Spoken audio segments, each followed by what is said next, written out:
ಈ ಕ್ಷಣದ ಅಪ್ಡೇಟ್ಸ್ಗಳನ್ನು ನೋಡ್ತಾ ಹೋಗೋಣ. ಅದಕ್ಕೂ ಮುನ್ನ ಹೆಡ್ಲೈನ್ಸ್.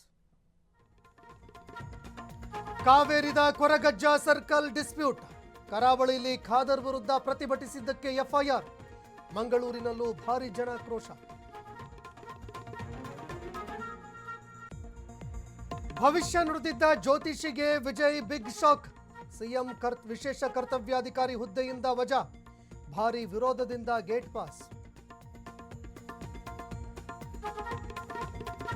ಬೆಂಗಳೂರಿಗರಿಗೆ ಸರ್ಕಾರ 6ನೇ ಗ್ಯಾರಂಟಿ, ಬಿ ಖಾತಾ ಎ ಖಾತಾ ಪರಿವರ್ತನೆಗೆ ಅವಕಾಶ, ಡಿಸಿಎಂ ಡಿಕೆಶಿ ಮಾಹಿತಿ.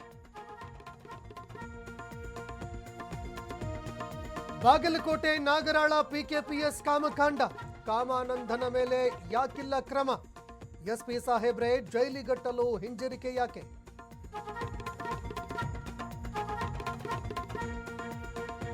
ದೇಶದಲ್ಲಿ ಮತ್ತೆ ಲಾಕ್ಡೌನ್ ಆಗತ್ತಾ? ಮೋದಿ ನೇತೃತ್ವದಲ್ಲಿ ಕ್ಯಾಬಿನೆಟ್ ಮೀಟಿಂಗ್, ಗೈಡ್ಲೈನ್ ರಿಲೀಸ್ ಮಾಡುತ್ತಾ ಕೇಂದ್ರ?